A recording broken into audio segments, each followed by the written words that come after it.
Everybody. You guys are in for a treat today if you are here.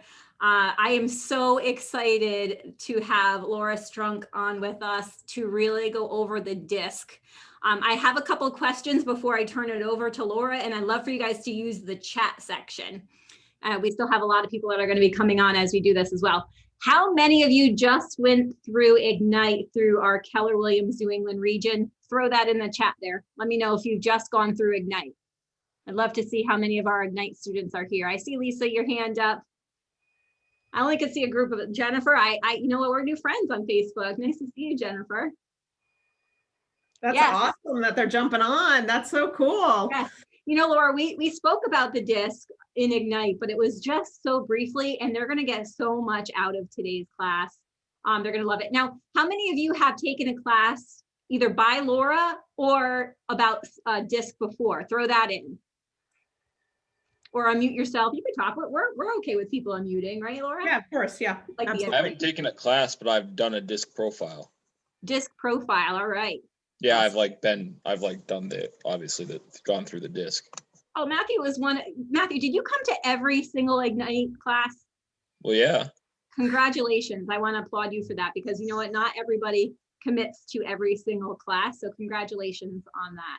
Oh, thank you so much. Yeah. All right. And now last question before I pass it over to Laura, as we have more people approaching and coming into the class. How many of you know what your top characteristic is of a DISC, D-I-S-C? And if you don't know, it's okay. But if you've taken one of those assessments, I want to know what you are. So everybody typically has a high one and one that trails it. Look at this, Laura. Yeah, I love it. Got a lot of eyes in here. That DC, you know who has a DC? Gary Keller. Yeah. Gary Keller is a DC. So, all right, we got some D's in here, got lots of S's and I's. So I think we have every type of characteristic you could think of in this room, Laura. So now I'm going to turn it over to you. Guys, that's what makes it fun, is when we have everybody of all the different personalities, right? Love it. I love it. So Laura is a team leader out of the Cape Cod Market Center. And I have the privilege of seeing Laura every day on our team leader role play. Because you know what, guys? We role play what we're talking about, just like you guys do. And Laura comes on every day and provides so much value. And one of her passions is coaching and the disc. So she has done this quite a bit for a lot of people. She's going to tell you a little bit more about her history. But you guys, like I said, are in for a huge treat today. So Laura, take it away. Awesome. Thank you guys so much for taking your time today and jumping on here. I know all of our times are valuable, and it just means the world that you're spending it here. So I promise to bring, value and have a great conversation today. So I'm going to share my screen because I'm going to go through a PowerPoint. All you need is a piece of paper and a pen to take some notes. If you're not a note taker, you can just listen. However, if you do like notes, all you need is a blank piece of paper and a pen. So you don't need anything else. So let me go ahead and share my screen real quick. All right, can you see that? Yes, okay. So just a little bit about myself. I wanted to give you my contact information in case you wanted to reach me afterwards. I am the team leader here at the Keller Williams Cape Cod and Colonial Partners Market Center. I'm also owner of a real estate team in Maryland, the Laura Strunk team, that still sells on my behalf. And I'm also a Keller Williams approved trainer. So I love specifically training about things that can be 100% applicable in the day-to-day business of an agent. And I truly feel DISC is one of those things. You will be able to take some things today and immediately implement it in your next conversation that you have, whether it's a real estate conversation or a personal conversation. The cool thing about DISC is that this is not just real estate related. This can apply to any areas of your life. So we're gonna jump right in. So my goals for today is that you are able to walk away and have a better understanding of the 4 DISC personalities. I saw a few people in the chat room being like, I don't know anything about it, and that's okay. We're gonna start kind of from the very basic and build all the way up. I want you to be able to quickly identify when you meet someone what their DISC personality is. It probably won't ever be 100% correct. However, I'm going to give you some techniques on how to quickly identify that. And then also really talk about how you adjust your language and communication to match their DISC personality. And I also want you to be able to understand yourself better. This one was huge for me. I had a very, very strong natural tendency in how I communicated.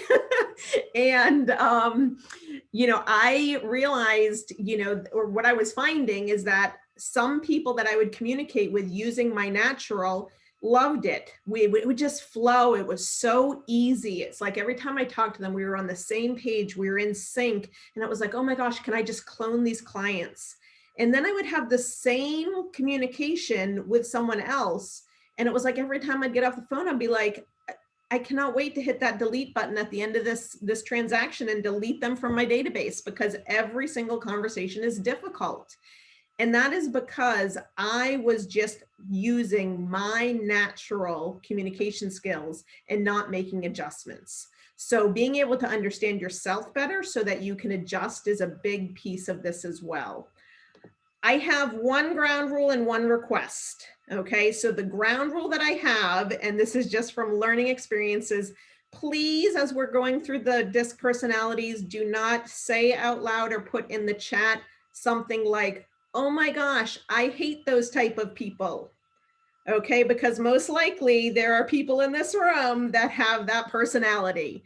And I learned that from teaching this. I was in a room of 50 people, and someone in the class that was in a leadership role said that, and then about 7 people just crossed their arms and leaned back, and I was like, oh, we got some relationship repairing to do. So understand that we're just learning how to communicate with different people. My one request is that this is a interactive experience. Feel free to unmute yourself, ask questions, put information in the chat. Jen is going to be monitoring the chat room. And Jen, feel free to interrupt me with any chat questions that come up. But please, I love this to be interactive. So, and if something doesn't make sense, or you question it, or you think, gosh, that doesn't sound right, question me. I'm okay with that. So we're going to go ahead and get right started into this. All right, so I really want to talk about the difference between the golden rule and the platinum rule. So who can unmute and just tell us real quick, what is the golden rule? Do unto others as you would have others do unto you. Exactly. Do unto others as you would have them do unto you. Basically, treat people how you would like to be treated. And I remember growing up, and this was like drilled into me. And it sounds really, really good, because if that's how you would want to be treated, that's how you're going to pass that on to someone else and treat them the same way. However, once again, if you go into communication and relationships, what you're doing is you're assuming the other person wants to be communicated with you the same way that you want to be communicated with. You're making an assumption they're exactly like you. And what we do know is that everyone is different. So what I challenge you to change your thinking is to treat people not using the golden rule. However, treat people in your communication using the platinum rule. So does anybody know what the platinum rule is? Yep. Treat people the way they want to be treated. Yeah. Do unto others as they would want done to them. Treat them how they want to be treated. Communicate with them in their way, their preferred way, not your preferred way. So that's kind of the basis for the entire DISC personality, is truly understanding the other person's preference and adapting your delivery, adapting your words, adapting how you communicate with them. I will share with you when we get into the different DISC personalities, I'm going to share with you some of my biggest failures of things that I've done in my real estate industry that almost blew up in my faces. And both of the failures I will share with you, I salvaged, and yet they were pretty big. So I'm gonna share that with you, of why you need to change it for their personality. All right, so here's the thing. When you take a DISC personality, you're going to get some sort of chart backwards. It might be a line graph. It might be a bar graph. I just chose bar graph because I just like a bar graph visually better than a line graph. And what's going to happen, there's going to be a center line that you'll see, just like that green line that's sticking out to the left. And there's going to be at least one bar above the green line or above the median line. Oftentimes there will be two above the median line. Sometimes there will be three above the median line. Okay. What that means is that the ones that are above the median line are your dominant behavioral tendencies. Okay. That's what you lead with. Okay. They are your dominant ones. Now, it doesn't mean the ones below the line aren't part of you.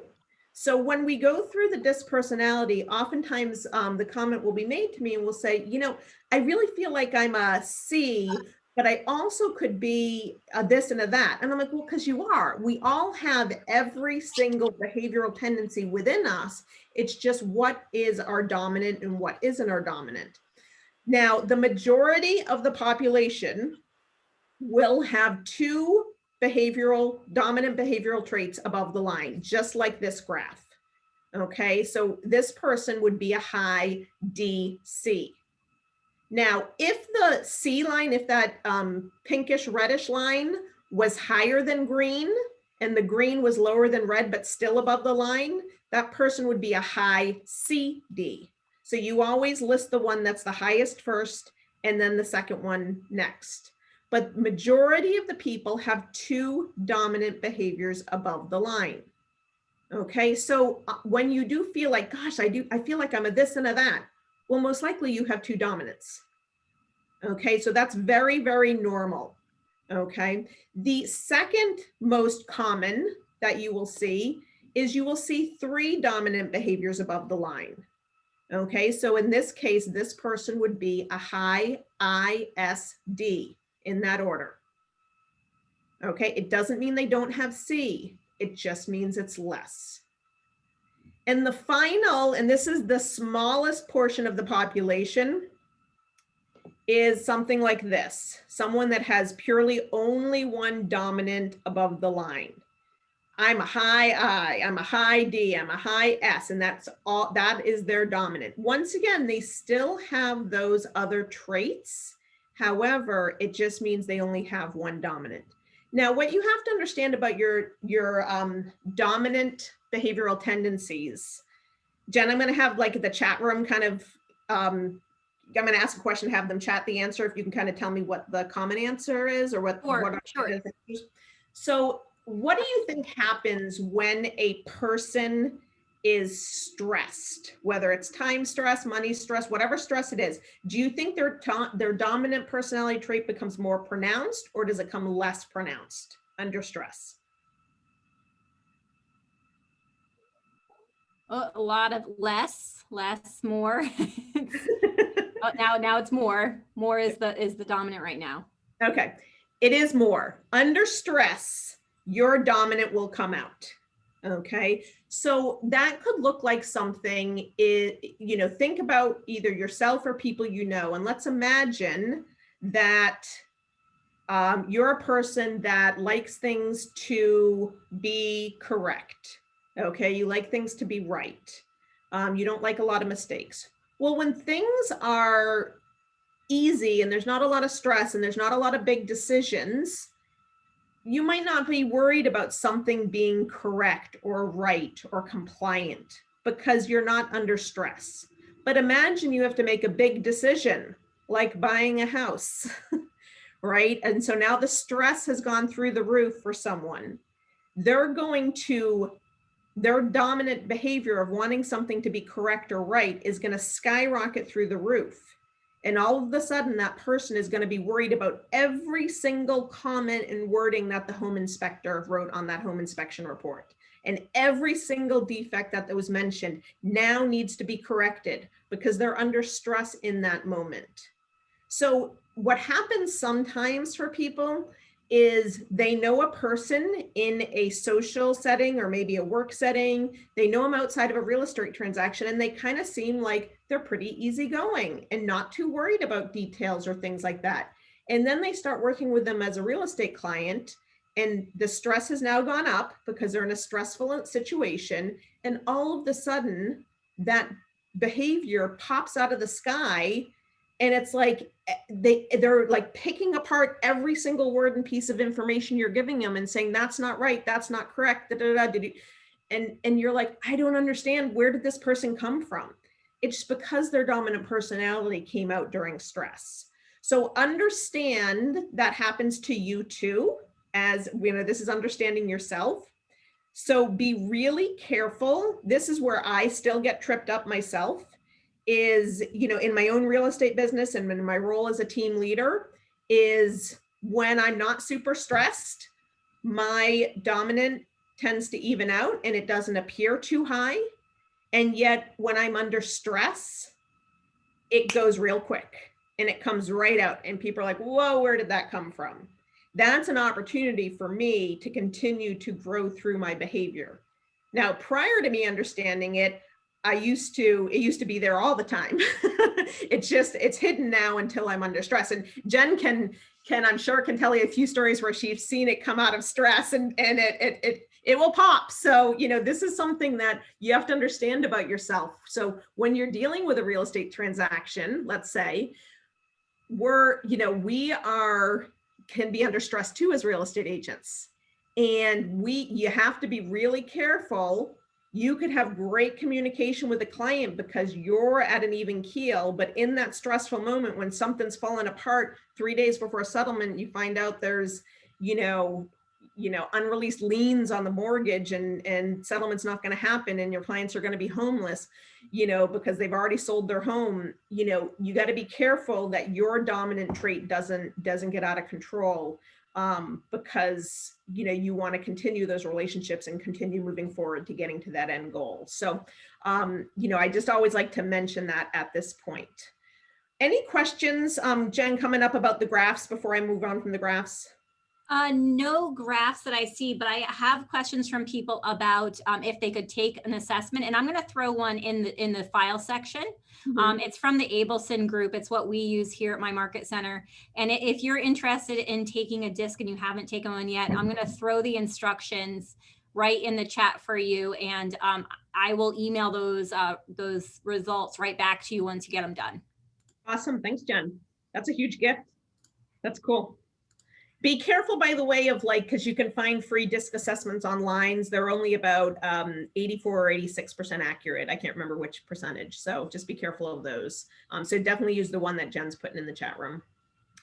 All right, so here's what I want you to do. In regards to note taking, what my recommendation for you is take your piece of paper, and you can tell my artistic talent. You just want to draw the box that you see on the screen or on my piece of paper. Now, don't draw your letters so big. You want those spaces to be places where you can take notes, but it's very intentional that the boxes are set up this way. So make sure your D and your C are on the left side of the box. Make sure your I and the S are on the right side, and make sure your D and I are on the top of the box and C and S are on the bottom of the box. Okay, so draw it just like this. All right, so the very first thing that I will recommend to you is that the number one thing that you can do when you start having conversations to people is you want to start listening to the rate of their speech. Okay, it will be the easiest and fastest way to eliminate two of the personalities being dominant. So right above the D and the I on the top part of the box, I want you to write fast and aggressive. So your D personalities and your I personalities, they tend to talk fast, they move fast, they do things fast. They're always in motion. They're never sitting still. They're get it done, talk to people. They're always moving quickly. You want to listen to how quickly they are talking. And if they're talking at a fast rate of speech, you know that they are a D or an I. Now on the flip side of that, underneath C and S, you want to write steady and cautious. You want to listen to how people speak. And you want to see, are they speaking slowly, thinking about things before they say it, and being very deliberate in how they're communicating their message. If they're talking a little bit slower and with more caution, you can determine that they're going to be an C or an S. So the number one thing that I do when I meet a person for the very first time is I'm listening to that rate of speech. And, you know, many of you have heard, whether you've taken bold or something else, that you should always be mirror and matching. And that one of those things has to do with rate of speech. If you are listening to someone and they're talking a lot faster than you, and they're going and they're moving and they're go, go, go, you want to pick up your rate of speech. On the flip side, if they're being a little bit more deliberate in how they communicate and thinking things through before they open their mouth, you want to do that as well. Okay. I will tell you, the best explanation of this was from Michael and Beverly in Bold. She was a Bold coach, and she's a agent in Las Vegas. She's awesome. And she had shared with us in Bold one time that studies had been done that if they put an experiment together and they had a whole bunch of fast talkers in one test group, and they put in front of those fast talkers a slow talker, someone that was talking a lot slower than the fast talkers. And they asked the test group, the fast talkers, do you think the slow talker do you think slow talkers are typically more intelligent or less intelligent than you? And overwhelming, the fast talkers said that they thought slow talkers in general were less intelligent than them.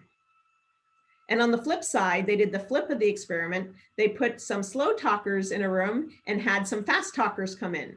And they were going, talking real fast. And they asked that group, do you tend to trust a fast talker more or not trust a fast talker? And overwhelmingly, the answer was they trusted the fast talker less than someone that was talking their same rate of speech.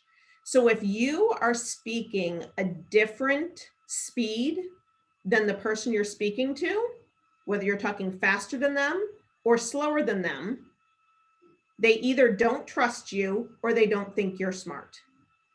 And I don't know about you, but neither of those two options are things that I want people to think about me. I want them to think I'm smart, and I want them to trust me. Okay, this is from everything from lead generation. You know, I used to be a productivity coach before a team leader, and I would lead generate alongside the agents that I would coach. And I had one day an agent said, gosh, you know, you kind of say the same thing every time you call someone, but it's really interesting. Sometimes you're kind of talking, you know, you're talking really fast. And then other times you're talking really slow. Like, what's going on? Are you just having an off call, you know, like, or, you know, are you distracted? And I said, no, I'm mirroring and matching. If the person answers the phone and says, you know, good morning, how are you? I'm going to talk like them and a little bit slower. Or if they answer in front and says, yep, how can I help you? I'm going to start talking fast and I'm going to mirror and match them. Okay, so change, be really intentional. If you want to see how important this is, a really fun example, a really fun experiment to do, don't do this with a client or someone that's important to you, but in your general day-to-day conversations, let's say you run into 7-Eleven to buy something, or if you can go into the bank and talk to a bank teller, find a fast talker and intentionally talk really slow to them and watch them, how frustrated they get with you. And on the flip side, if you run across someone that's a little bit of a slower talker, start talking really, really fast and watch how uncomfortable they get. Okay, you can see it in their body language in their face. That's how important it is. Okay, so we've now been able to identify, based on the rate of speech, between the top of the box and the bottom of the box. We also need to do left and right. So on the left-hand side, under the D's and the C's, I want you to write thinking and task-oriented. So D's and C's are all about getting things done and thinking about things. Okay, They often, in both cases, will miss the impact of their actions or their thoughts on people. They will do things or say things that will make other people feel bad. And it's not because they're doing it intentionally, it's because they're focused on the tasks or thinking about things. Oftentimes when one of the best things to identify that thinking and task oriented people is you want to listen for words like I think, or I'll do, or, they're never going to use the words like I feel. So if you think about when you ask someone's opinion, like, hey, what do you think we should do moving forward? And someone will say, well, I think that we should do this. That's going to be a D or a C. They would never say, well, I feel like the best scenario for everybody involved would be this. Okay, because they're not worried about feelings or everybody. They're worried about thinking and getting it done. So listen for those thinking and doing words. Now on the opposite side of the chart, you have relationships and people oriented. So your I's and your S's are worried about relationships and people. They're the ones that are going to use the feeling words. I'm worried that. Okay, that worry might be on either side. It would be, I worried that this would impact other people. It's always going to be tied to people. The worry on the D and the C side could be, I worry that this won't get done in time. Okay, so like you want to listen to whether they're referencing it to people or referencing it to things and doing. And, as I said, D's and C's can sometimes not realize the impact on people when they're doing and thinking things. I's and S's, because they're so focused on people and relationships, will sometimes not get things done or think things through because they're so focused on the people. Okay, so, understand, there's no one good or bad behavior. It's understanding how it impacts others is the key piece. Before I go on to the next slide, is there any questions, Jen, that came up, or you can type in about kind of the general things that I've put on the sides? I don't see any yet, but let's see if any come through.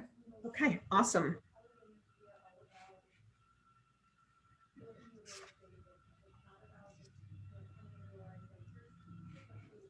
What if you're with a client couple who are very different from each other? Yeah, great question. I have a slide on that towards the end. So we're going to go through the different behaviors first, and then I will promise I will get to that to you, because that is more common than you think. So, all right. So we're going to now go into the 4 different individual behaviors. Okay. So we're going to start with D's, and I'm going to share some points, and I'm also going to, talk things through with you. All right, so a high D, D, some of the words that you want to think about with D is dominant, direct, decisive. Okay, the D's, remember, once again, they're fast moving and they're about getting things done. So they're going to make decisions quickly. They're going to talk quickly. They're going to think quickly. They're going to do quickly. If something has to be said to someone, they're going to say it directly, without thinking about, should I say it in a different way that maybe isn't so strong, that maybe if I say it the way that I want to say it could hurt that person's feelings because it's so direct. They don't think that through, especially when D's are under stress. The best way I can explain it to you is like the horses with the blinders on. They are so focused on getting whatever they have to get done, they don't see the people around them. So they will say something off the cuff. They don't even realize they said it, and they've moved on and they've left people in the wake with tears in their eyes. Okay, that's how quick that they move. They are super, super task oriented. They are fast, and their key emotion is quick to anger. Okay, so when they get emotional, it's going to be anger, and it's going to come out, and it's going to be direct. It feels like kind of like an arrow being shot through. Sometimes D's make people cry, a lot, because and they don't intend, and it's not that they're out there intentionally trying to make people cry. They just are, they will go quick to anger, they'll say something quickly, and they move on, and they're not even still thinking about what they said. Like most will be like, oh my gosh, I said that, and I think I hurt them, and now I feel bad. Like they've already moved on to their next thing. Okay. Their biggest fear, and oftentimes people have trouble with understanding this, is being taken advantage of. And the number one question I get around that is, well, if D's aren't concerned very much about the people or the relationships, like if that's not their number one focus, why are they worried about being taken advantage of? This is why. So because a D is all about moving through things quickly and getting things done quickly, when they meet someone, they give everything to that person from the get-go. They do not, the worst thing for them is having to slow down. So a D will not slow down to get to know every single person they come across, to see, is this person of same values of me? Is this person good quality? Is this person someone I want to be in relationship with, even as a friend or a coworker? Like, is this someone I can trust? They won't slow down for that process. Instead, the faster way for a D is, I'm going to assume you are of quality, and everything that I have, you have, because that's the quickest way. However, because I've given you everything that I have, my time, my heart, my soul, everything that I have, if you take advantage of me and you abuse that, this is what a D will say: you are cut out of my life. I have drawn the line and we are not going back over it. Okay, that they will say things like that. And I'm sure some of you are probably smiling, like, oh my gosh, I can think of someone who said that before. Like, I will cut you out of my life. And they just move on, because being taken advantage of is their number one fear. And it will go to anger. So if you take advantage of them, it goes to anger, and it's quick and it's decisive. But these are motivated by challenges and bottom line. Okay, so if you're working with someone, like if you're on a team, or if you have a child or a spouse that's a D, if you want them to do something, challenge them that they can't get it done.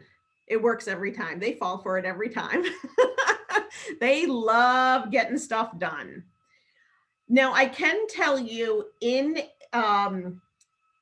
actually, I'm sorry. Let me just finish this part, and then I'll go into a few more things. They dislike wasting time. That's their number one, that will cause them some stress. You will physically see it if they're in a meeting or in a situation where they feel like time is being wasted. They will get agitated, and sometimes they will just move on or walk out or do something else, because for them, the number one goal is to get things done. So a couple other things I want to share about Ds. In a social situation, like a party or a networking situation, that type of thing, this is what a D will do. A D will walk into a room and there's 30 people in the party. They will talk to every single person, have a conversation with them. They get through all 30 people and they're like, it's time to go. We're done. Let's move on. I've talked to everybody. Why would I stay? Okay, so they tend to move through social situations pretty quickly. On a phone, when a lot of our business is about calling people. So how to identify someone on the phone is oftentimes when you call a D, especially if someone that they will jump right into the conversation without saying hello, and they will start talking about whatever they want to talk about. But like that's on their agenda or to-do list. So Jen, one of our mutual friends, Mike Zwarek, if you've ever called him, you will notice this is literally, Mike Zwarek is my OP down in my Maryland market center where I have a team, and he's a business partner of mine. And when I call Mike and I'm calling him for a specific reason, he will say, hey, glad you called, wanted to talk to you about 3 things. And then he'll go through the 3 things, and then he'll realize, because he had to focus blinders on what he needed to get done, he then goes, oh, did you need something? And so then I can share what I was calling about. And then at the end, he goes, how are you doing? How's the family? Because he does care and love me, but once again, blinders. He couldn't get to, let me show you that I care about you, because I need to talk to you about the 3 things that I've been wanting to talk to you about. It's a perfect example of a D conversation. They go right into what they need to talk about. They're quick, they're cool, they're demanding. And once they get through their part of the conversation, they'll then circle to you. Okay. If you're calling lead generation, you're calling expired, you're calling for a sale by owners, circle prospecting, they will oftentimes not answer with hello. They'll answer, yep. What do you need? You're like, what's going on? Like, say hello. But that's right away, you're like, that's a D. Okay. So listen to how people answer the phones. When you're at their house, you want to look around their office, either you want to look around their rooms, and you'll notice that they tend to have lots of projects and papers stacked in neat piles. So these are fascinating, because you'll ask them, you'll be like, hey, do you have that thing that we were going over last week? And their desk will have lots of piles and everything. And they'll reach in and they're like, yep, it's right here. And you're like, how the heck did you know it was there? But they know where everything is. It may look chaotic, and yet it works for them. Ds also tend to surround themselves with personal achievements like awards, those types of things. Their furniture tends to be large and functional. Okay. And their color schemes, they're not afraid of bold colors, reds, greens, yellow. I mean, they're bright, bold colors. They're the primary colors. They're not afraid of that. If you go into a house and there's no colors around, it's probably not a D if they're single. Because we're talking about couples are different. One of my favorite things to ask to help identify from a real estate perspective, what someone is under listings. So in the, for those of you who just took Ignite and those who didn't, I'm sure you do it anyways, but those pre-qualification questions prior to meeting a seller. And it's one of the very most common questions. And when I typically teach this class, I ask, why do you ask this question? And the number and the answer I get is to get information, And the question is, describe your home to me. It's, to get information about the house. What are the features? What are the improvements? Those types of things. And of course, yes, that is the reason for asking that question. However, just important to ask that question is it will give you hints on their behavioral tendency. So it's not going to make 100% sense until I get to the next behavior. But what a D will do is, once again, they're going to be direct. They're going to be quick. So it's going to be short. It's going to be, I have a 3-bedroom, 2.5 bath colonial and a half an acre. Like, it's short to the point without much detail. Okay. Just the facts, because it takes, I'm not going to tell you about all the stuff that's just going to waste our time. This is what I got. Go to my comps, come over and sell my home. Okay, that's what's going on in a D's mind. Buyers, when working with buyers, D buyers are the best buyers. They're the ones that you pull up, let's say you pull up your car, you park in the driveway, they pull behind you, you get out of the car to go open up the door. They're rolling down the window and they're saying, Laura, we don't need to see the home. Let's go. We're not buying it. They're not walking into a home that they're not going to buy, because that's going to waste time. Like, in their mind, they're like, there's no reason for me to enter this house. Other behaviors they would pull up to a house and they're like, gosh, I would never buy a house with power lines behind it. I didn't realize that. Let's just go in and see it though. D would never do that, because that's going to waste time. Okay. So if someone does that, understand that they are definitely a D. I always kind of go over how each personality kind of gets a bad rap and why it's not really true. It's a bad rap. So with D's, the bad rap that D's get is that they don't care about people. And D's actually have some of the biggest hearts that I know. They truly do care about people. in a D's mind, how they show that they care is by doing things for people, getting things done. In a D's mind, is I just did 3 things for you. If I didn't care about you, I would never have done those 3 things. So in a D's mind, they are constantly showing people how much they care about them by getting things done. What they don't realize, because of those blinders, is that sometimes how they get those things done and the things that they say while they're getting it done causes people to feel that they don't like them because they are so direct and they are so fast moving. Okay, so that's kind of how a D gets a bad rap. Does anybody have any questions about D's before I move on to the I's? I'm just looking at some of the chats right now. I don't see any questions, but are there any questions? You can unmute yourself. You don't have to put it in the chat. If you want to put in the chat, you can. Any questions about D's? What are you saying about the listing person D? Yeah, so that question of describe your home with me, they're going to purely just answer, I have a 3-bedroom, 2.5 bath colonial. Okay, it will make, that answer will make more sense when we get to the I's, because you're going to hear how an I answers. So just kind of keep that in the back of your mind for now, and it will explain why the D answers that way when you get to the I's and how the answer could be different. Okay. Laura, if you know you're a D, how Yep. do you keep yourself from overcompensating by being too mushy about questions about how they are and their family and blah, blah, blah? I would probably guess that you have probably another dominant above the line. D's, I mean, I think you might overcompensate when you're not under stress, but I don't think that's sustainable for a D. Like a true, just only high D. Remember, only high behavioral tendencies are very, very rare. Okay. I will tell you, D's sometimes appear as chameleons.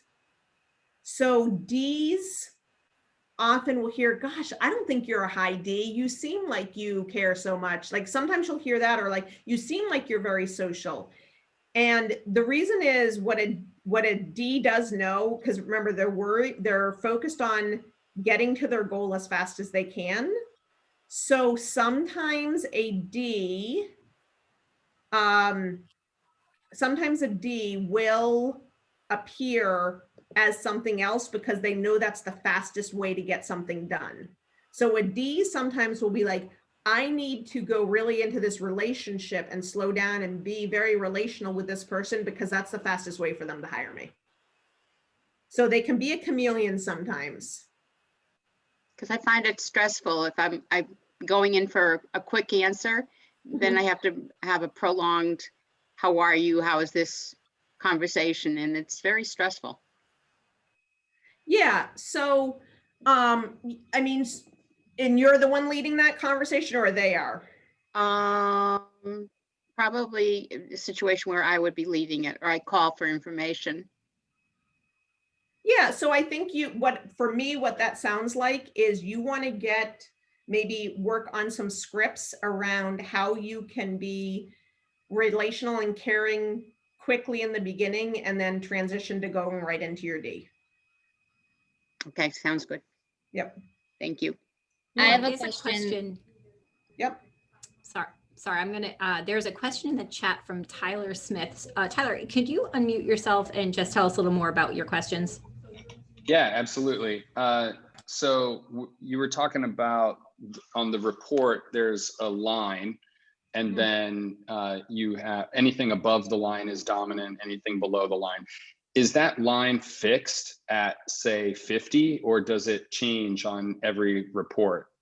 I'm not 100% sure. I'm going to assume that it's fixed. Jen, do you know the answer to that question? You know, that was why I wanted to ask him to unmute, because I wasn't sure on the question itself, and I don't know the answer to that. I would assume it's I don't know. Yeah, I don't want to assume, so I don't know.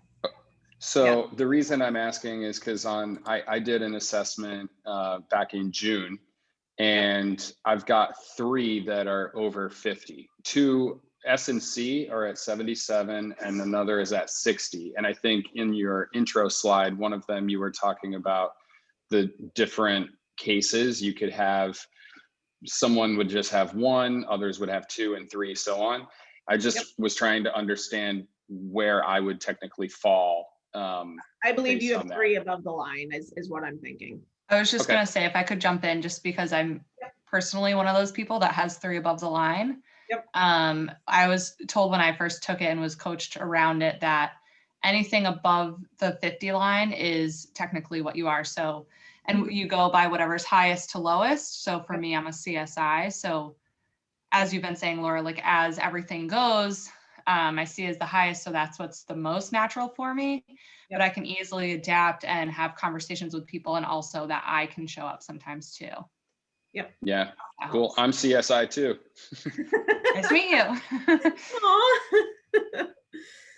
Any Laura, other this, questions? yep, there is a question in the chat, and I believe you're getting to this a little later, but I'll read you the question anyway.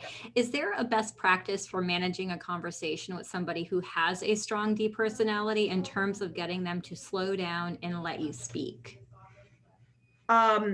So here's the thing, the thing you don't want to do the most is you never want to slow down a D. However, there are times that there are some certain things that you need to tell them. So what you want to do is you want to say, listen, we're going to move through this quickly. There's 2 things that I need to tell you to make sure you're aware of. And you're just going to bullet point those 2 things. I will give you a perfect example on this. When I was a productivity coach, I oftentimes had coaching clients asked to shadow me on listing appointments. And I had this one agent who asked me to shadow me on a listing appointment. It was an expired listing.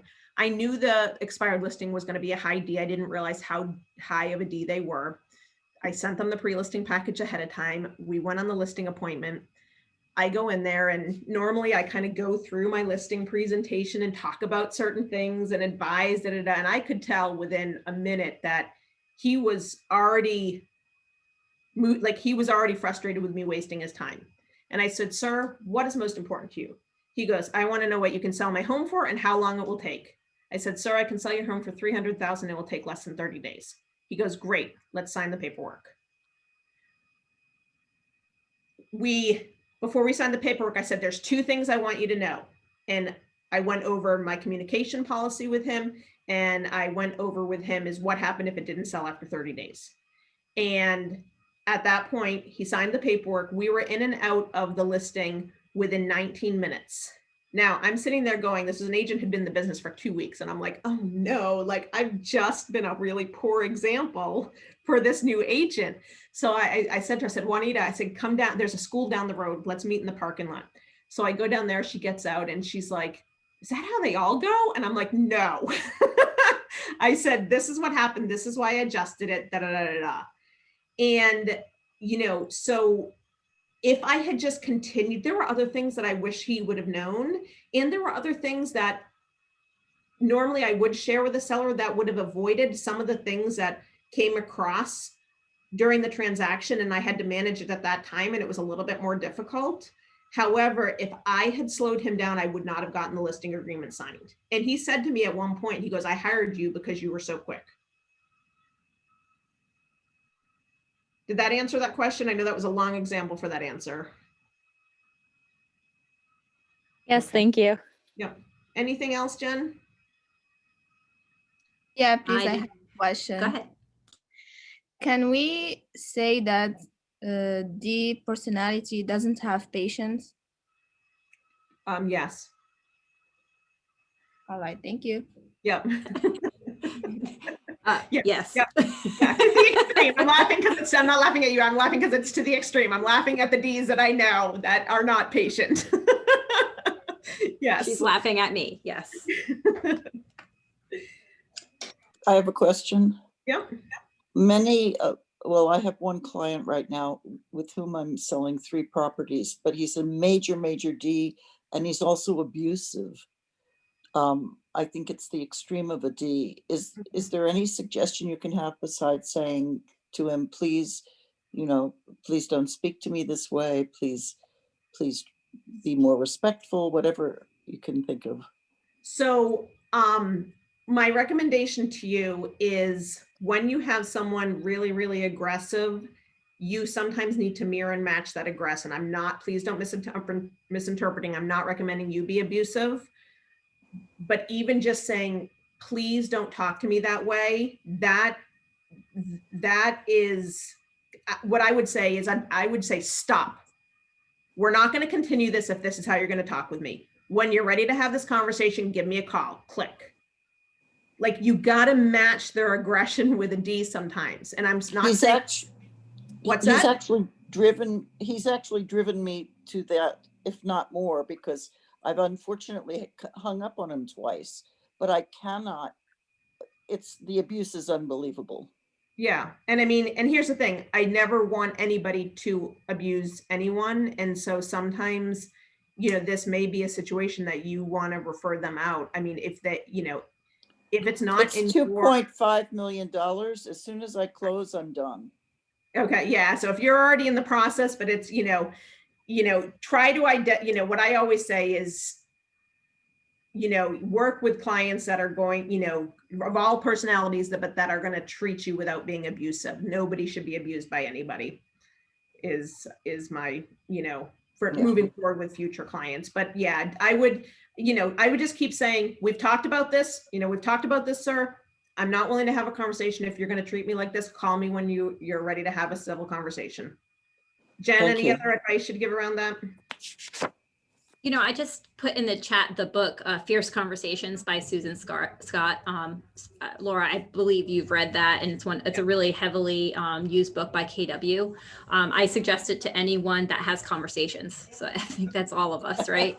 So yeah, you know, the only other thing I would say is, you know, there are 4 things that I say as my mantra, whatever you want to say, in real estate, and that's always be prepared, always be professional, always be documented, and always be proactive.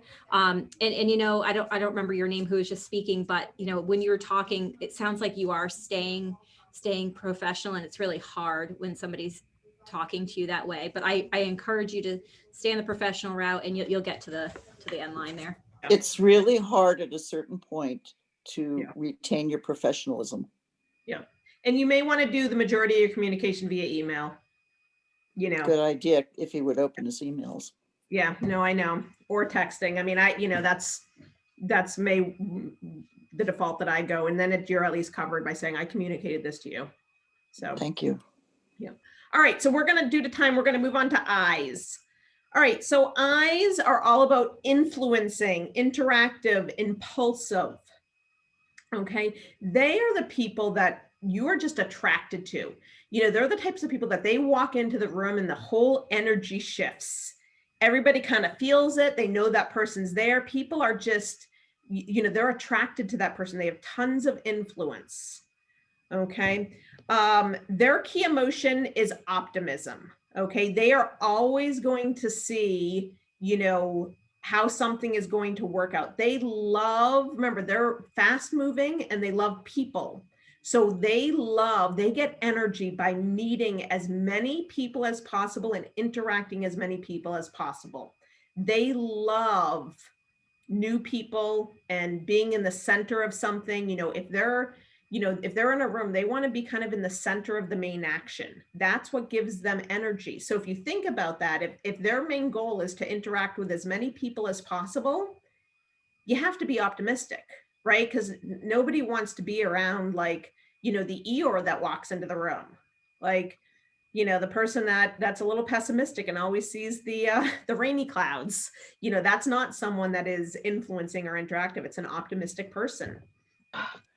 Their biggest fear is rejection. So as I said, they love, you know, interacting with people, meeting new people. They are the types of people that if you're traveling with them to California and you have a layover in Chicago, when you go to Logan Airport or whatever airport you're going to, they're going to run across some people they know at Logan. You fly to Chicago Airport, they're going to run across 2 people there that they know. When you get to California, they're going to run across people that they know there. Like, they just tend to know everybody because they love interacting with people.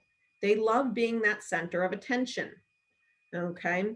They are motivated by flattery and recognition. They love being recognized. They love being, giving compliments. Eyes they tend to dress very nice. They also tend to have lots of shiny objects or things that will cause people to comment on them because they love flattery and recognition. So, let's think about female real estate agents. They're the agents that have the name tag with the little rhinestone blings around their name. Okay, because it's shiny and sparkly and it will causes someone's attention. They, will tend to have lots of jewelry or scarves or accessories. That is an eye. From the male perspective, they're going to have kind of the fancy sunglasses, the nice watches. They might have those, the socks with the different colors in the cartoons, like the tacos on it. They wear those types of things because it draws people's attention to them. Okay, they love kind of that flattery and recognition. Remember, they tend to talk very fast. They move very fast because their goal is to interact with as many people as possible. So they're not going to stay in a conversation, with just one person for a long period of time, because they want to kind of ping. They'll ping to someone, then come back to that person, then ping to someone else and come back. And they're constantly talking and meeting and interacting. If they're in one conversation and there's lots of laughter on the other side of the room, they're going to be making their way over to that laughter to see what's going on. They just get energy from other people. Okay. They dislike being bored or routine. Okay. So the really cool thing about eyes is that from a real estate perspective is they, every personality has strengths in real estate, by the way. Eyes tend to do really well in real estate because they know so many people, where eyes often need systems and tools or models is in regards to some of the systems of their business, the checklists, the transaction coordination, because they just don't love the boredom and the routine. They kind of want to just be able to get out there and talk to people and interact with people. That's their sweet spot. So if you're an eye, understand that, if there is some sort of leverage program within your market center or transaction coordinator, you want to go to that leverage sooner rather than later so that you can stay in your natural and just meet as many people and interact with as many people as possible, because that's where your money is. Okay, so understand that. A few other things about eyes. Eyes tend to have nice cars, and they tend to often have pictures with famous people.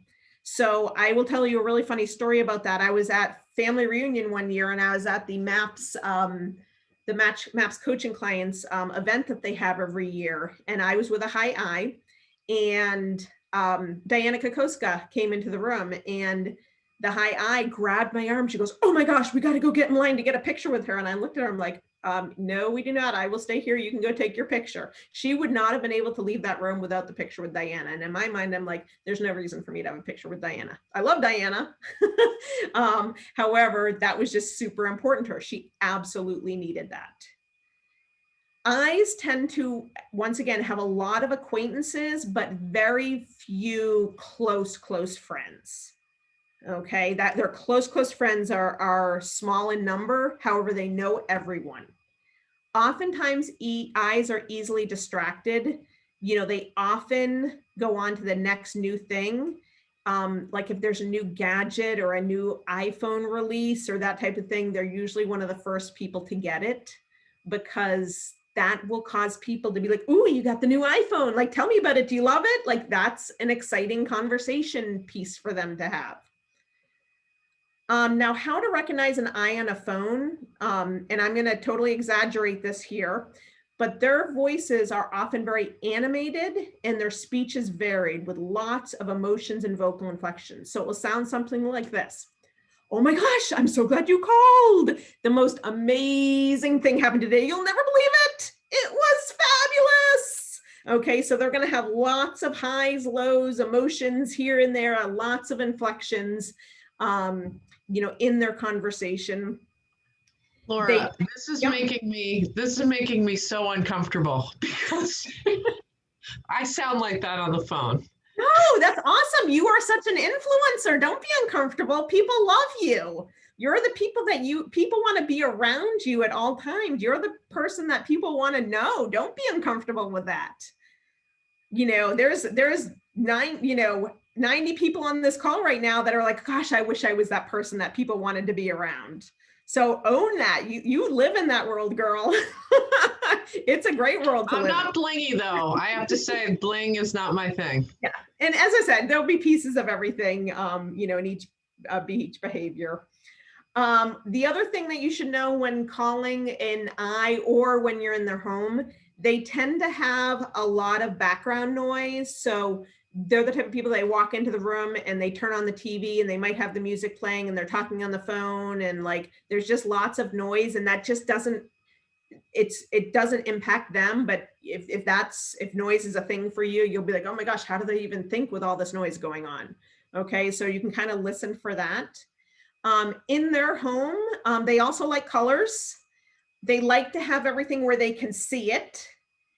And they often have pictures of not only famous people, but they have pictures from any of their travels that they've done.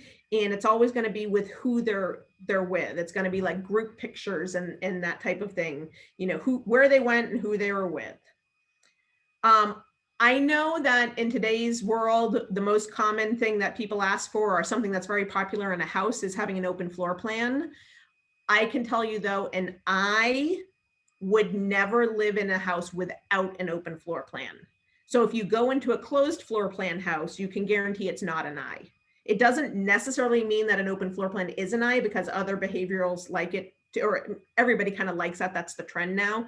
But like the worst thing that could happen to an I is they're in a kitchen, a party's going on in the living room, and there's a wall between them, and they're not part of that party. So if they buy a home that is closed floor plan, they will immediately renovate it to make it open. Okay, because that's like their worst nightmare. So going back to that question of describe your home to me for the listings. So as I said, a D seller would just say 3-bedroom, 2.5 bath colonial.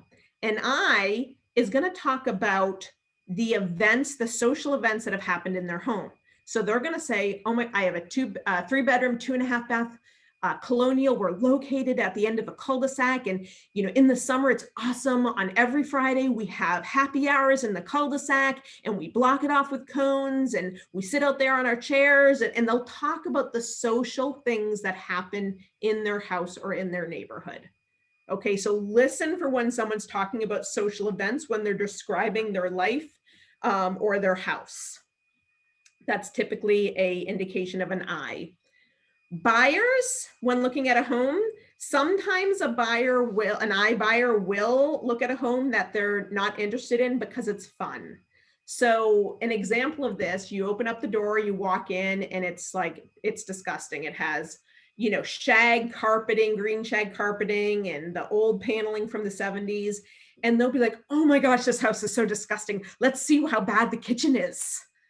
So because if they go in and it's a really gross kitchen, they're going to be able to use that as a story or material in the conversations they have for the next couple days. So they tend to do it, but they move quickly. So the cool thing is, yeah, let's run through the house and see if we can find the most disgusting thing. And so you run through the house with them, so you can have fun with it. Eyes, when they are dealing with a challenge or something that they're unsure about, they have to talk everything out with someone else, and they have to do it multiple times. So for example, there's a high I that I work with, and when they're making a big decision, they'll talk to me about it, then they'll talk to someone else about it, then they'll talk to someone else about it, then they come back to me and talk about it again, and then someone else about it again. Okay, so that's just the process on how they make decisions. I told you about kind of the bad rap that each behavior gets. The bad rap that an I gets is that they think they're better than other people, because the I's love a spotlight.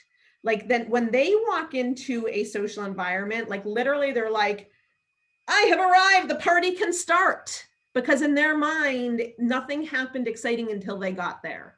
And it makes sometimes people feel like, oh my God, it's always about themselves. Okay. And the I is not necessarily an ego-driven person.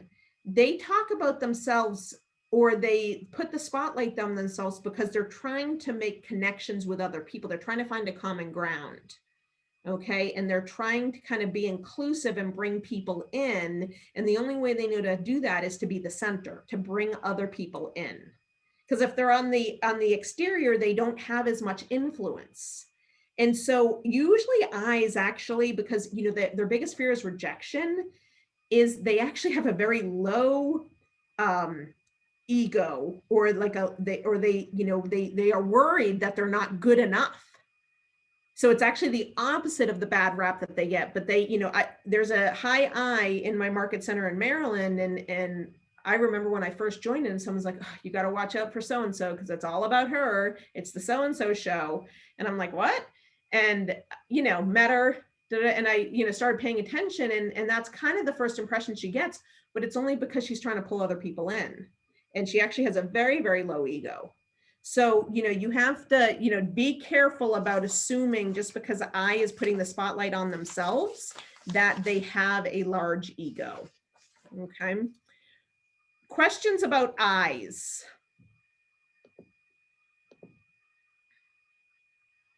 Any questions? There are none in the chat. So okay, thank you for the help on that. All right, so let's move on to S's. So we're now into the more slow, steady, and cautious side of the board. And remember, we're also in the relationships. So S's are all about people and forming those relationships slowly. Okay, so S stands for stable, steady, secure. S's always are going to talk about you. They're going to ask about you. How are you doing? Do you want something to drink? Okay, they're very, very relational based.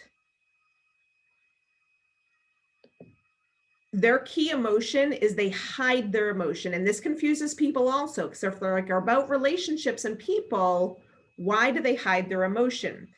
If you remember me talking about D's, that when D's enter in a relationship, they don't want to slow down, so they just give everything up front. And S is the exact opposite. Because an S, when you get into the inner circle with an S and you have their trust and respect and you are close to an S, it is for life. It's like a swan. Like they have bonded with you for life, and they will support you and love you and care for you for life. So they can't do that with everyone they meet because it's too big of a commitment. So S's, when they initially meet someone, they're pretty closed off. Remember, because they're steady and cautious. So they're watching and they're learning and they're listening and they're thinking, is this person someone that's in line with me that I want to enter into that inner circle with them? So sometimes they can come across as cold because they hide that emotions. However, once you get in that inner circle, they are the most loyal people you can imagine. Okay. Their biggest fear is change, because change represents a loss of security. So, really think about change and the role that we have in our job. Having people move their houses is a huge amount of change. So S's have a hard time with making real estate moves because it involves a lot of change, and you got to be slow with them. You got to show them that you're not going to move quickly through this, and you're going to make sure they feel okay. So if you're a D or an I that moves quickly, you have to slow down for an S. When you're presenting offers and, it's multiple offers and they're like, we want to think about it. Can we have until Sunday? And today's Friday. You're like, no, sign the paper. You can't. Okay. You got to slow it down for them. You got to talk about, how you're going to help to make sure they're protected and that the change is going to be manageable, and you're going to help them through that. Okay. When you're working with them, during a transaction, always use we. Here's what we're going to do. Right before the listing goes live, I'm going to go through once again all the information about the home. We're going to look at the pictures together.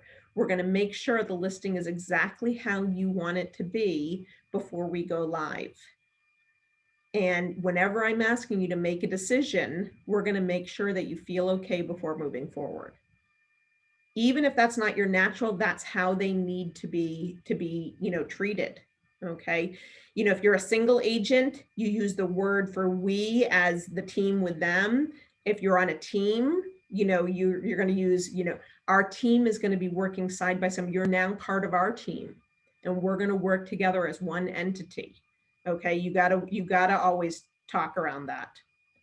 Okay. Now they're motivated by benefits. So, when this happens, this is the benefit to you. I know it's scary to think about this, and let's think about how this will benefit you. Now that, of course, that is always, everybody should be explained the benefits, but they're motivated by that. Don't you want this to happen? Isn't it worth making this change in order for this to happen? Okay, so always kind of tie the benefits to their decisions when they're hesitating. And as I said, they dislike change. I mean, that's like, it's so big for them that I think I put it on there twice because I really wanted to make sure it got through. On the phone with S's, their greetings are super warm.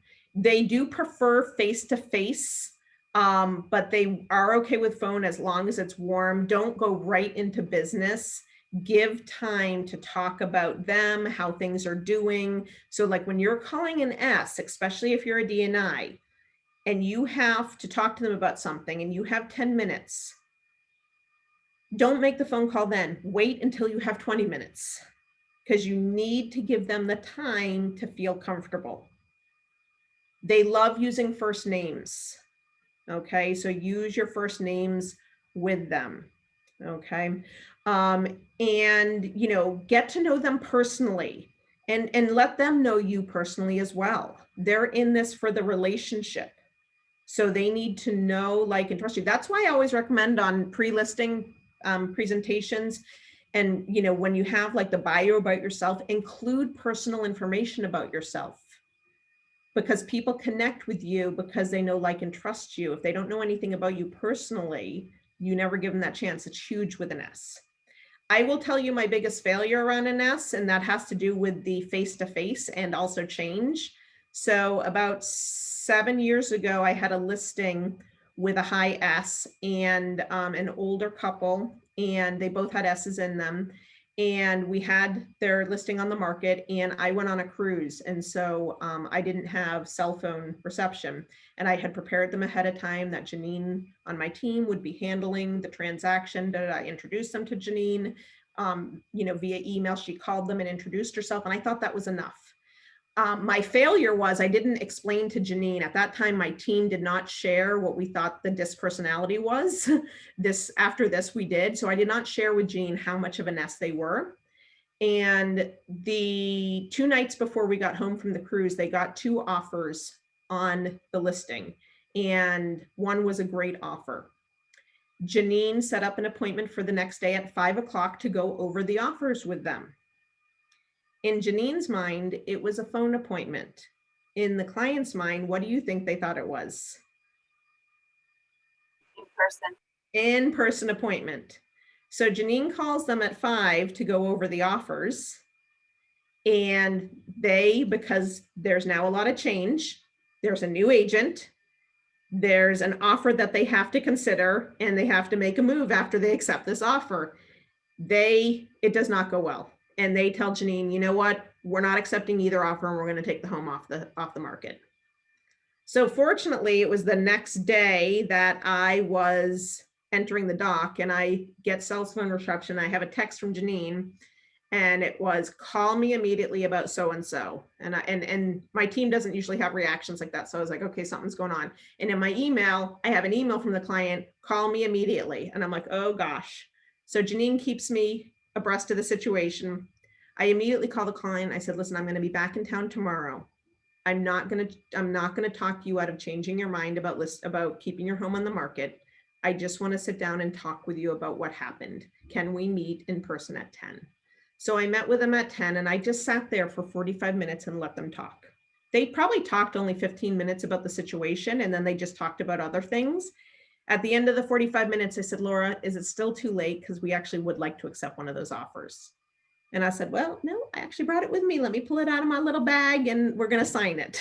So I saved it, but it could have been disastrous.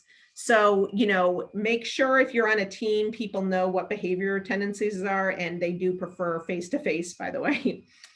At their home, you want to look for conservatively framed pictures and personal items, a lot of family pictures, those types of things. They do like to sit side by side. So when you go on a listing appointment, and you know, you'll say, oh, let's go sit on the kitchen table. And they're like, oh, why don't we sit here on the couch side by side? And you're like, that's awkward, but okay, you do it anyways.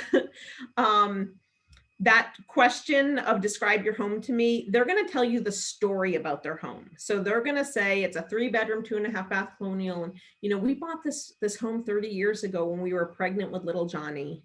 And we raised all 3 of our kids here and they all went to the local school and they walked. They're going to tell you about the stories and the relationships they have with the home. Okay, so listen to those stories. The buyers, they are going to walk through the entire home, whether they like it or not from the get-go. They have to see the entire home to make a decision. And if they do like a home, they are going to ask to sit in the living room to discuss it. And you need to sit and discuss it with them. They're making a new story or a new memory in the home. They're making a new relationship with the home. So you sit there as long as you need to have that discussion on that home, because the longer you sit, the closer you are for them to signing a contract. And so the bad rap that the S's have, and I kind of already alluded to this, is they come across a little guarded at first.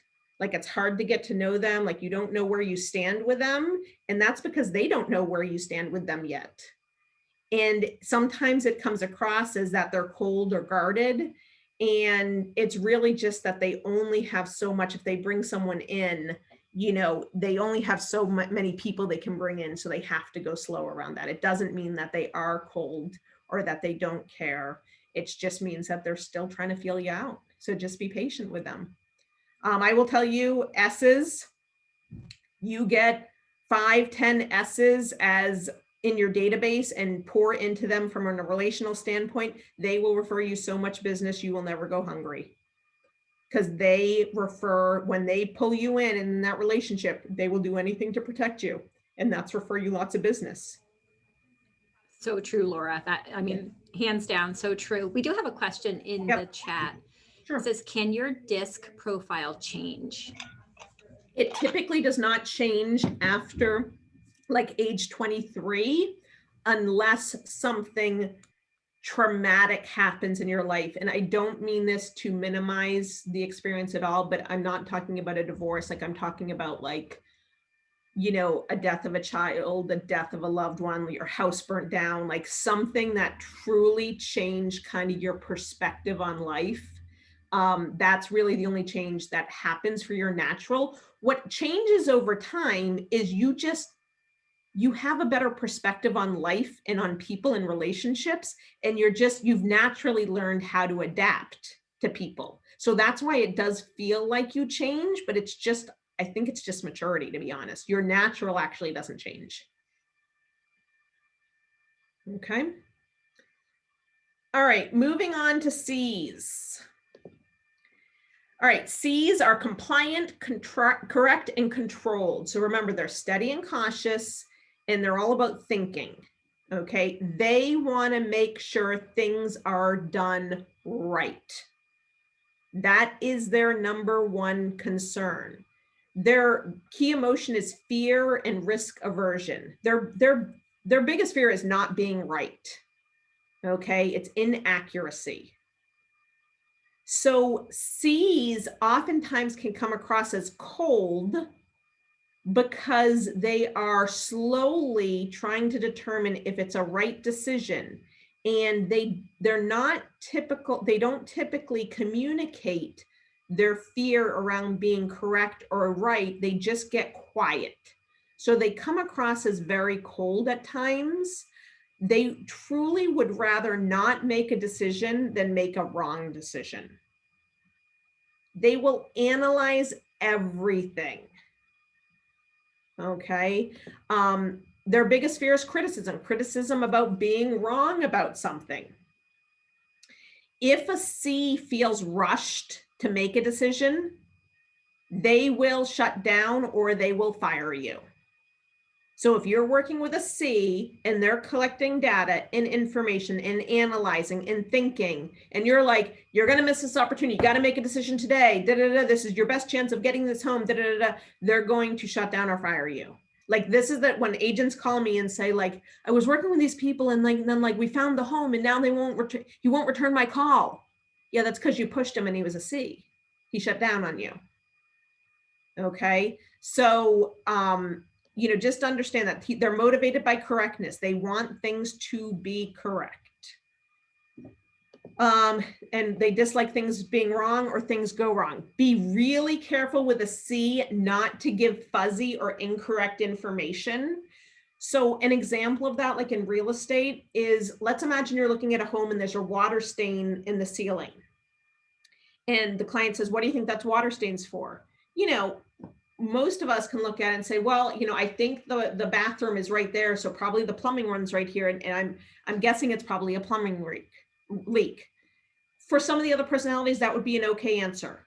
Okay, a C, you give them that answer, and they said, oh, they're in their head, they're saying, this agent has no idea what they're talking about. It could be the plumbing, but there's also fire, sprinklers up there. It could be that. There could be a leak in the window. Like, they're going through all the other things that it could be. And then they're thinking, this agent has no idea what she's doing.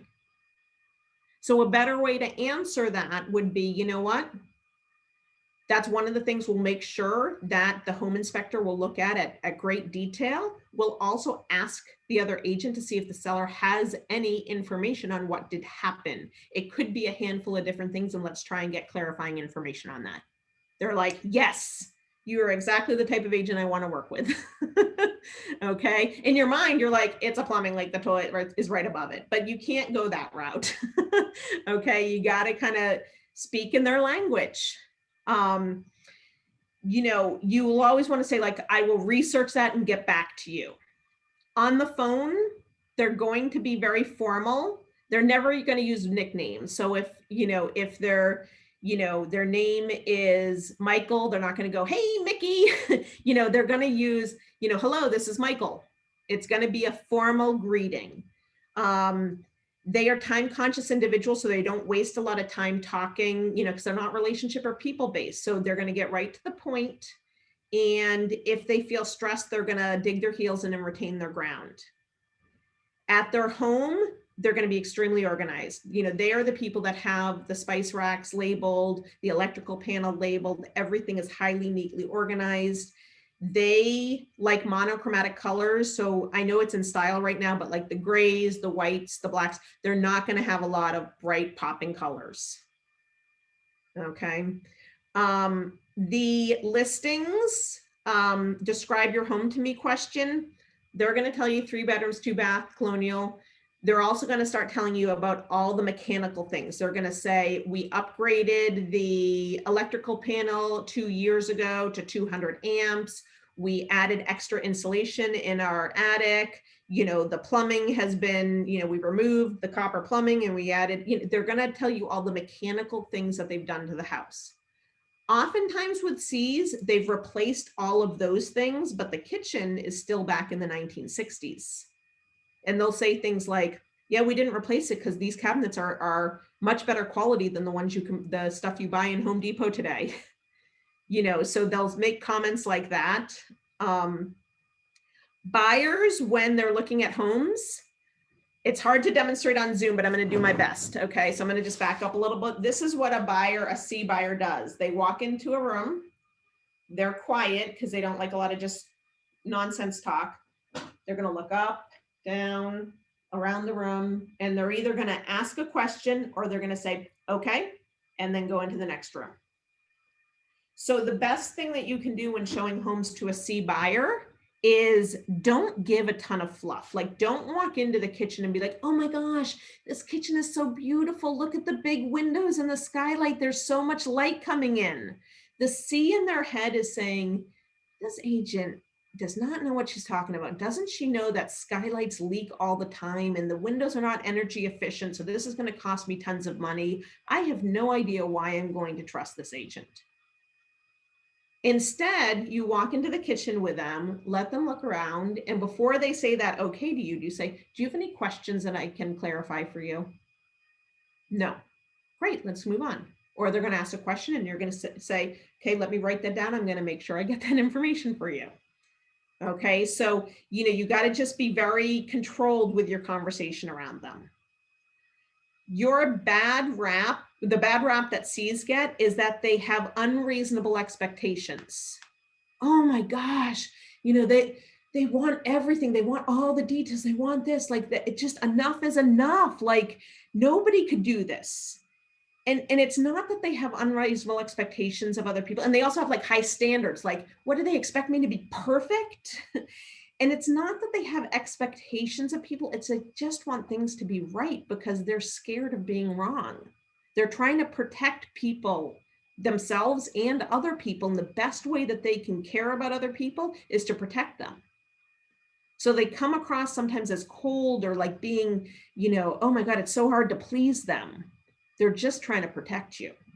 And that's hard sometimes to pull that out. My dad's a high C. C's tend to be engineers, accountants, those types of things. My dad's was an engineer, and it's hard. It feels sometimes like you never live up to those expectations, and yet they're there because he wants to protect me. So you always have to kind of take a deep breath and realize, where is it coming from?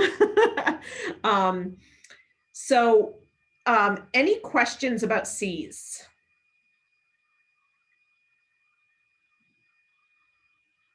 All right, so now we're getting real close to the end. Here is, by the way, percentages of DISC behaviors.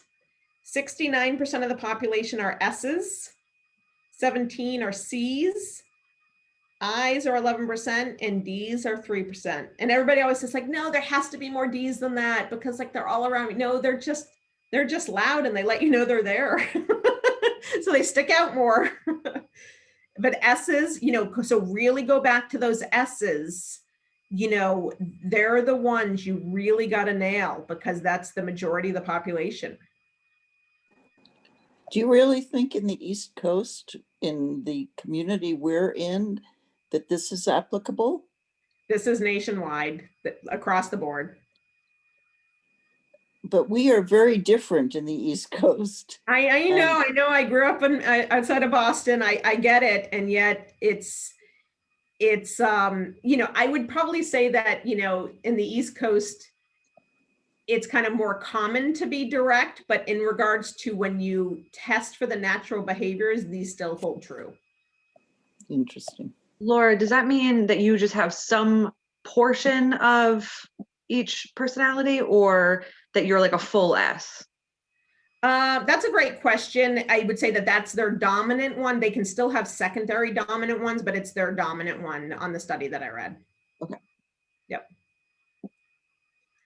So just a couple of things, Laura, a couple of questions here. I did post a couple of times the way to take a DISC assessment. If you have not taken one yet, or if you want to take another one, I threw that in the chat channel. It gives you the instructions. A few people have already taken them, by the way. Yeah, they're also, you and I can tell you already, because they're not going to wait to wait for this to be over. That's going to waste time. That's right. And then the other thing is they're asking where this recording is going to be because you did such a fabulous job today. This is going to be posted to our YouTube channel. We have our very own YouTube channel for the New England region, and I did put that link in the chat as well. So there are those. I have a couple more things. So, and one is a script that you can use. So don't, I have like 5 more minutes, so don't jump off just because she's telling you where the recording is. Jen, real quick, on when it comes to that link you sent us, do we have to contact you after? I will send it to you as soon as I can. So your email will be in that, and okay. I'll send the report right back to you. Just making sure, because it says contact whoever asked you to take the assessment. That's step 4. So you got it. I will get it back to you. Yeah, no worries. I Matt, haven't done it yet, so. Matt, I'm gonna guess that you're gonna come up as a C as one of your higher behavior tendencies.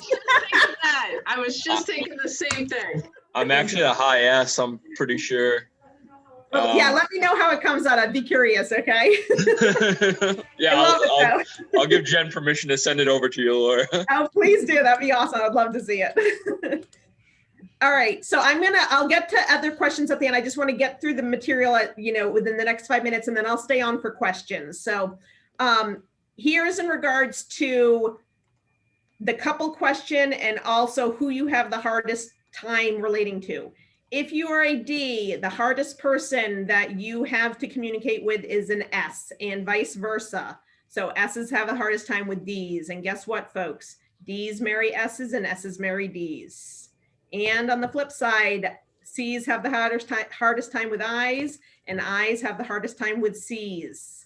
And they tend to get married also. So here's what I do with married couples is in real estate transactions, I will ask them, if there is any sort of real estate emergency, who wants to get that phone call first?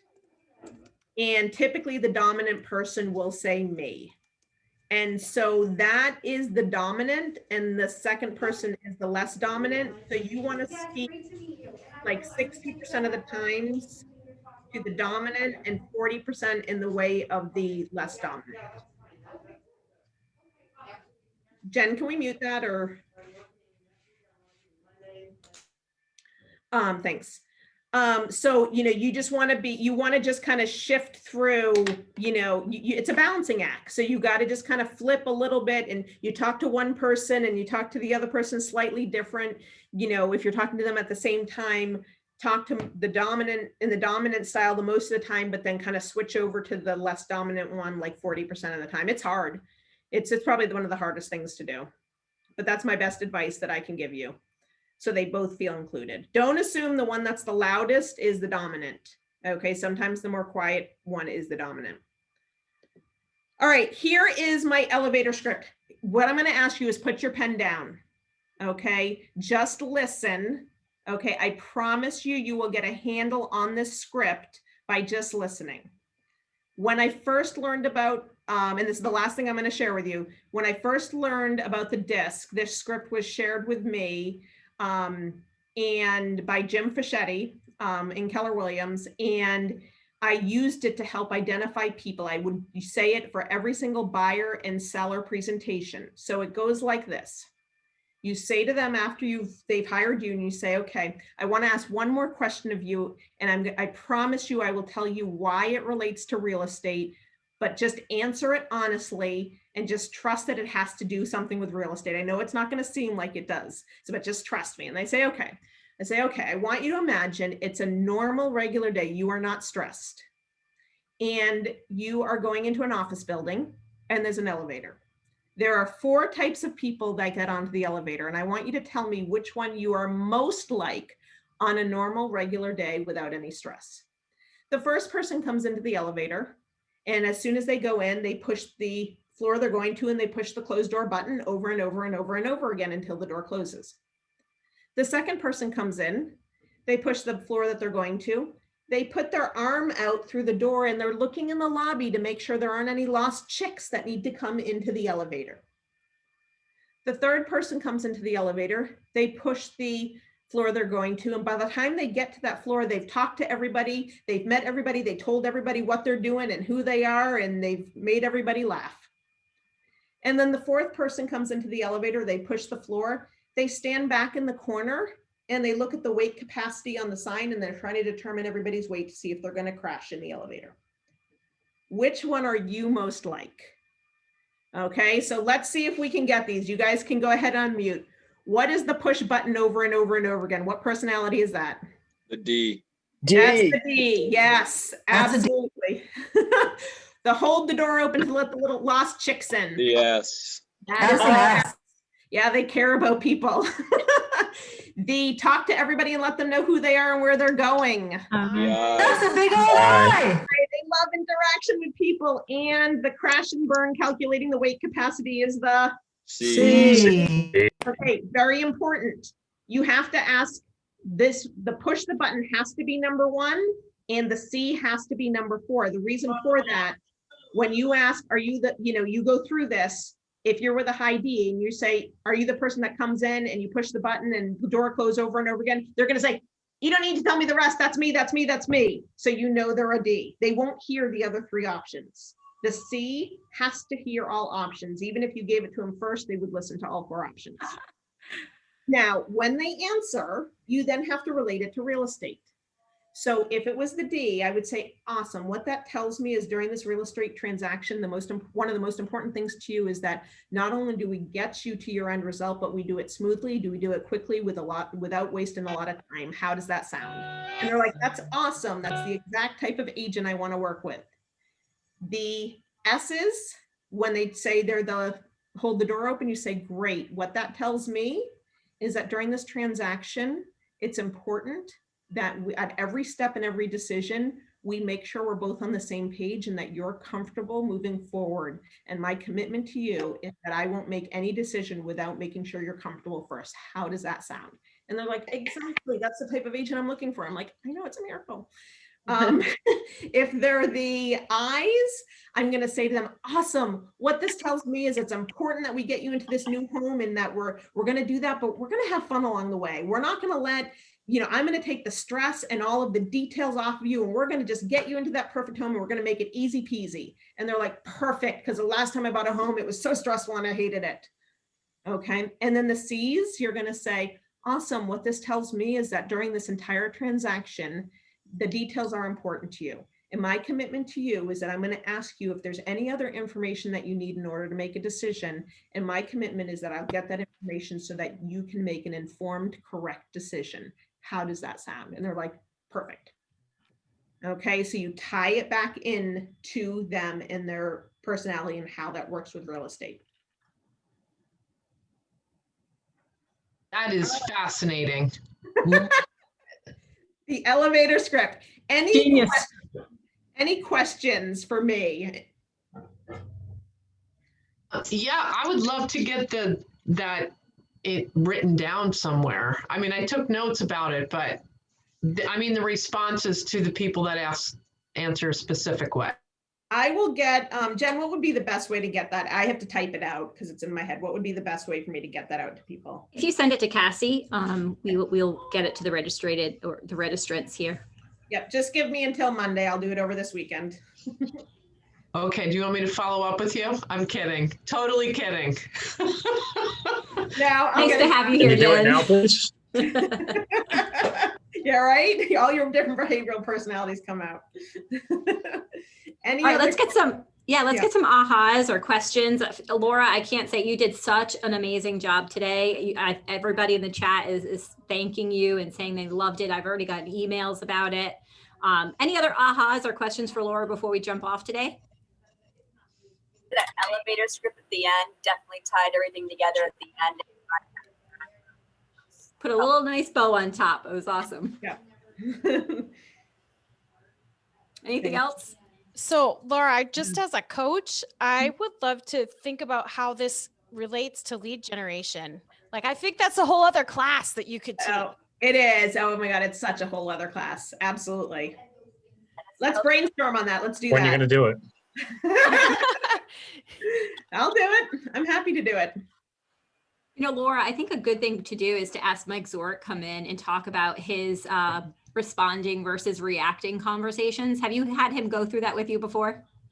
That is such an amazing, it's such an amazing conversation, and it would really tie in well with this. Somebody asked me in the chat, how do you really work well with a D that won't even let you respond? And that conversation alone that we have with Mike or his teaching is amazing. So we'll do that too. Absolutely. I have a quick question, if I may. Sure. Do you recognize any people being chameleons? They assume that the personality or the disc profile that they feel is appropriate at the time? Yeah, D's tend to be chameleons. Okay. Yeah. Called adaptability, but the thing is that they'll get exhausted from it really quickly. They'll try to be a chameleon, but the chameleon really gets exposed Yes. probably fast, right, Laura?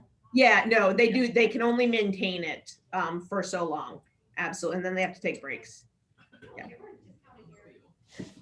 So someone did, I'm sorry, jumping right the heck in there. Someone asked earlier how you deal with two different types of personalities when you're with a client. You have to determine who the dominant is. That's where I asked that question. Like if there's a real estate emergency, who would want the call first? That typically tells me who the dominant was. It's not 100% surefire, but that's the best way that I can determine it. And then I typically do like 60% of the conversation to that behavior and 40% to the other. Like I flow back and forth. And, so like, for example, if it's a high D and they're the dominant, I'll be like, okay, we're going to do this, this, and this. And then if they're married to an S, which is slower and steady, and say, what concerns do you have? So I'll like go back and forth. So, between the two, as much as you can. It's hard. And sometimes you have to have individual, like sometimes, I'm married, I'm a high D, I'm one above the line, I'm a high D, and I'm married to a high SI. And, when we have meetings with professionals, I will get my information and then I get up and leave, and he stays there for a half an hour more continuing the conversation, because like I'm done and yet he's still in that relational conversation. So, sometimes you got to let one person go, and that's okay. All right, guys, anything else? We're going to wrap up on a Friday here. Thank you. Did anybody get a really big aha? I have to ask this, like, who got like the really like light bulb moment? Because I know it's at least one of you in here that like, when she was talking about every single different one, DISD, you're like, oh my gosh, I know somebody, and now I know how to have a conversation with it. Anybody here? Just a hand up. I did. Absolutely. I did, definitely. Yeah. Awesome. Oh, Awesome. please do not go home to your loved one tonight and say, I took this class and you are such a high blank, because that's kind of comes off rude. By the way, this is from personal experience. Instead, say, hey, I learned this really cool material about 4 behaviors. Let's talk about it and see which one you are. Okay, so that's may or may not be what happened in my relationship. Don't do that. I sent my husband the disc the first day we went on a date. Yeah. Is that bad? No, I it's know what awesome. you're getting yourself into. Exactly. My daughter and I were determining what my husband is while she was listening, and that's so funny. So their book recommendation is Fierce Conversations. Fierce It's Conversations by also a MAPS group coaching program. Oh, It's that's awesome. right. Yeah, it's I MAPS group. had to unfortunately miss about a half hour of this. Is there some way I could get access to the recording, or is there another source of information? Follow the YouTube, follow KWNE YouTube page. So Matt knows that he's heard it quite a few times. We do have a YouTube channel, He's a so D. no, he's I'm not a He's- D. Anyway, you follow the YouTube channel and it'll be on there within 24 to 48 hours. Which YouTube? I'm sorry. Which channel? Are you allowed to get the chat? Can you see the chat, Randy? Yes. I will put it in the chat. Thank you. Thank you all so much for coming today. I appreciate it on a cold Friday afternoon. You all rock. thank you. Thanks, Laura. Laura, thank you so much, Laura. This was great. You're welcome.